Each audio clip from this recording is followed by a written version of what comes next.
Coming up, get ready to rock and roll with a local band. And later, we tell you all the events you need to know to wrap up Sexual Assault Activism Month. We have the highlights from football spring game. And a whole lot more from a busy weekend in Hawkeye sports. Finally, spring is here and looks happy to see us. Find out more in weather. All that and more coming up on this Monday morning edition of DITV News. Don't go anywhere. It all starts right now.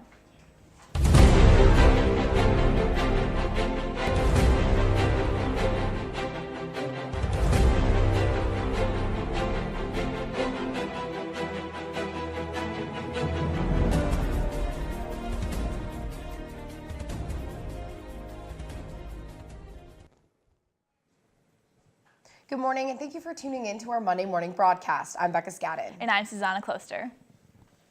On Saturday morning, a group of around 70 volunteers gathered by the main library to beautify the Iowa River. As part of Earth Day, the trash and debris along the banks was cleaned from the dam to the Hancher Auditorium. David McLean, Water Utilities Manager with UI Facilities Management, was happy with the turnout, stating that it was essential for the university. He said, quote, "The university has an MS4 permit which allows us to discharge stormwater to the river. But part of that means we have to do our best management practices and try to get the general public and students involved with the awareness of what's going into the river," end quote. Local high schoolers could soon start taking classes on how to be construction workers. The Iowa City Area Home Builders Association plans to partner with Kirkwood Community College to offer summer course in home building. A shortage in construction workers across Iowa has created the need for more labor-force training at high school level. Home Builders Association members plan to fund the vocational course with their own money. Friday, April 20th, on the 19th anniversary of the Columbine Massacre, a few dozen protesters stood up against gun violence by lying down for a die-in on the T and Cleary walkway. Most of the protesters were Iowa City high schoolers who had the day off from classes. They gathered at Van Allen Hall, the site of the 1991 University of Iowa shootings, in which 3 faculty members, 1 postdoctoral researcher, and 1 administrator were killed. For more on the story, check out today's edition of the Daily Iowan. We are in the midst of Sexual Assault Activism Month here at the University of Iowa, and numerous events are happening around campus to fight back against sexual violence. We have DITV News reporter Kaylin Cluck in our segment studio to tell us more. Kaylin? Thanks, guys. That's right. April is Sexual Assault Activism Month, and here on campus, the Rape Victim Advocacy Program has put over a dozen events on their calendar to show solidarity. So far, there's been everything from survivor art installations to a consent karaoke night. However, some of the biggest events are taking place this week. The Take Back the Night rally will be held on the Pentecost from 7 to 10 p.m. tomorrow.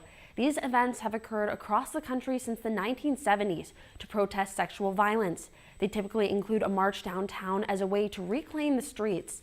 The event has grown in recent years, drawing hundreds to protest as awareness of sexual assault on campus has increased.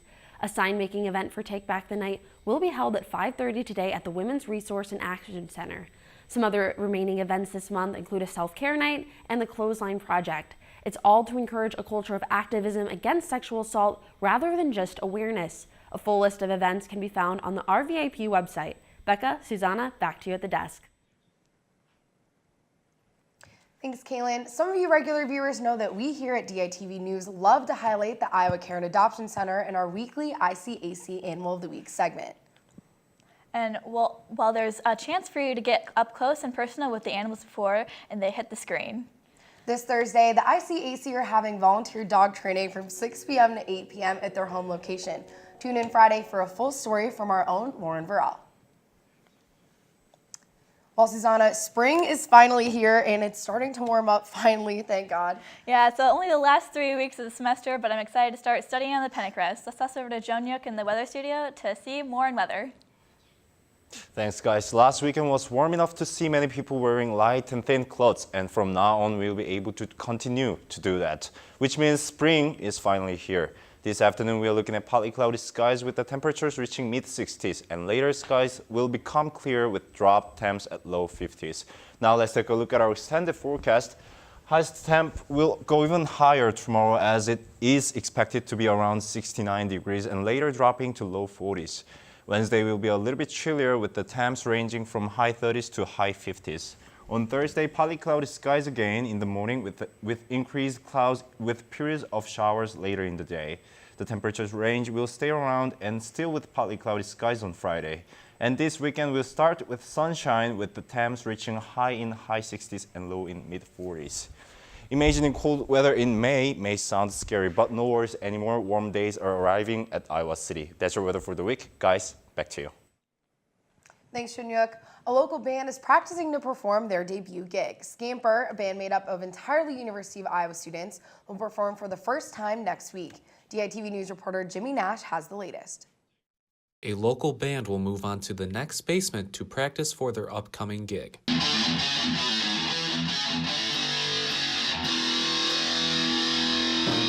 The band designed their own poster and is ready to show the crowd what they are made of. Scamper's debut concert will happen at 9 o'clock on April 21st and will occur at the house of 602 North Butte Street.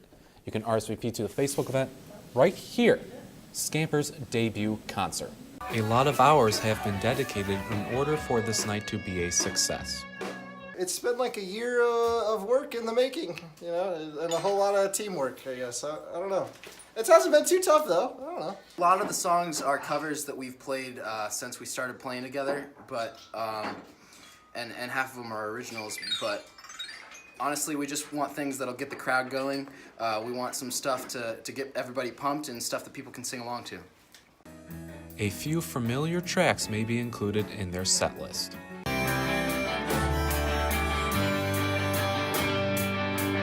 While there is a sense of confidence, the musicians are still a little nervous. I don't think everybody else is that nervous, but I'm personally nervous because I have to sing in front of other humans.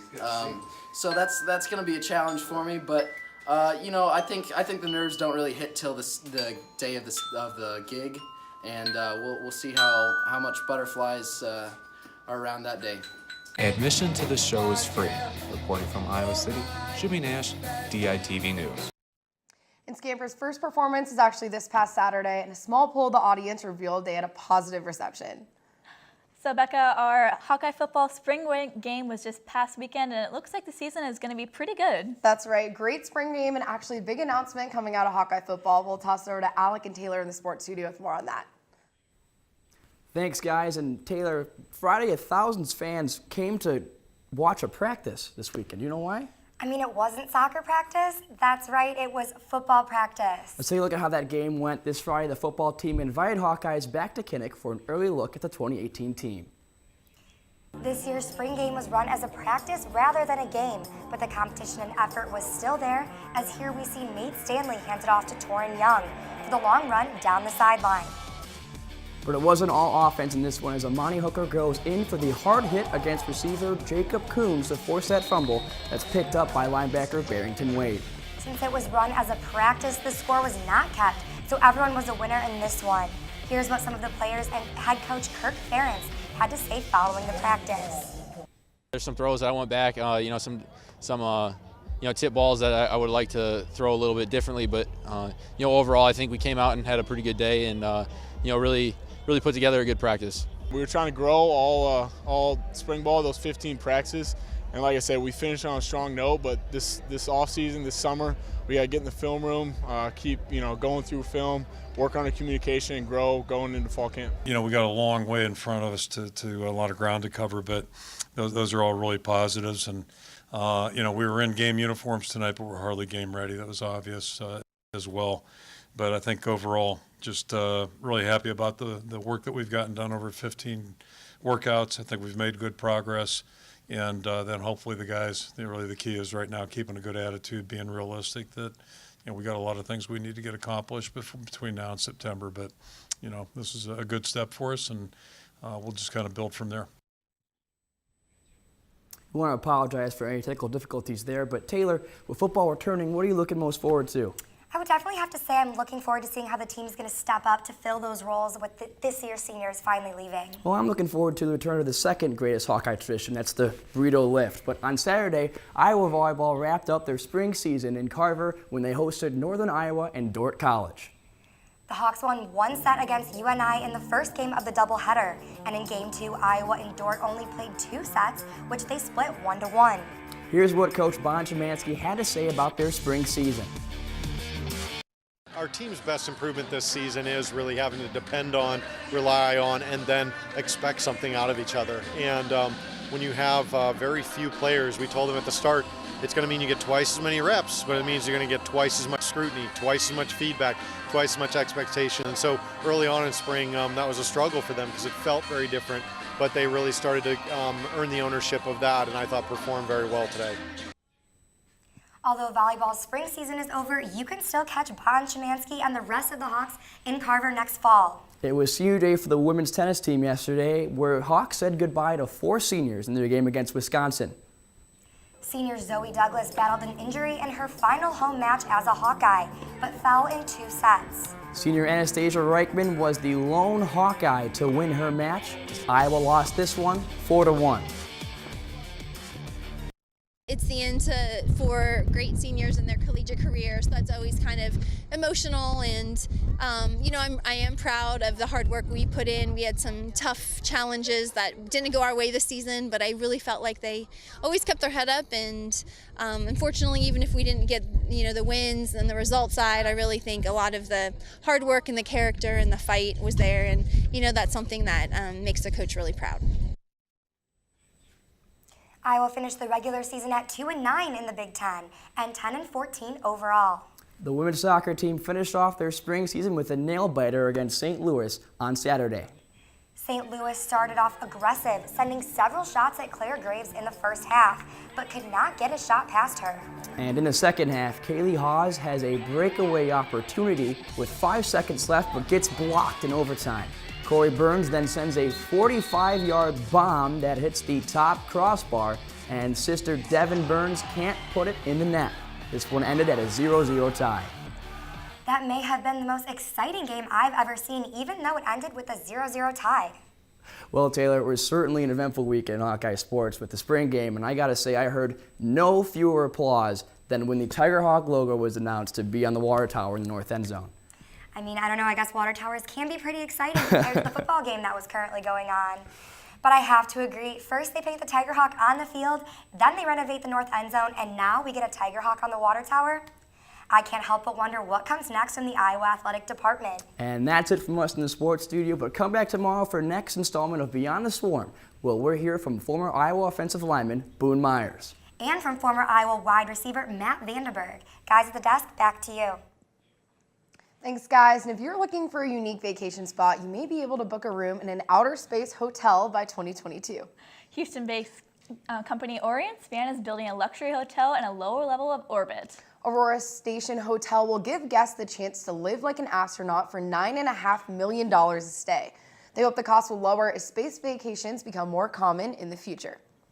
And we have some exciting news for you, for all your Anglophiles out there. The latest member of the British royal family has arrived. This morning, Kate Middleton and Prince William of England welcomed their 3rd child and 2nd son. While we don't yet know a name, we do know that the newborn prince is 5th in line for the crown. Check out the Kensington Palace Twitter for more updates. And I think our Thursday reporter, Sydney, would be very excited to hear this. Absolutely. I know she's going to be excited to announce that name later this week. But that's a wrap on this Monday morning edition of DITV News. Be sure to head over to DailyIowan.com for our latest news between Monday and Friday. And if that isn't enough of the Daily Iowan for you, be sure to check out our print edition of the news on stands now. And don't forget about our weekly Discover Snapchat page posted every Friday. And if you or your friends missed the show, don't worry because you can see the full broadcast or individual stories on our YouTube page. For DITV News, I'm Susanna Kloster. And I'm Becca Scadden. Have a great day, Iowa City, and we'll see you back here tomorrow morning. Same time, same place, same great content.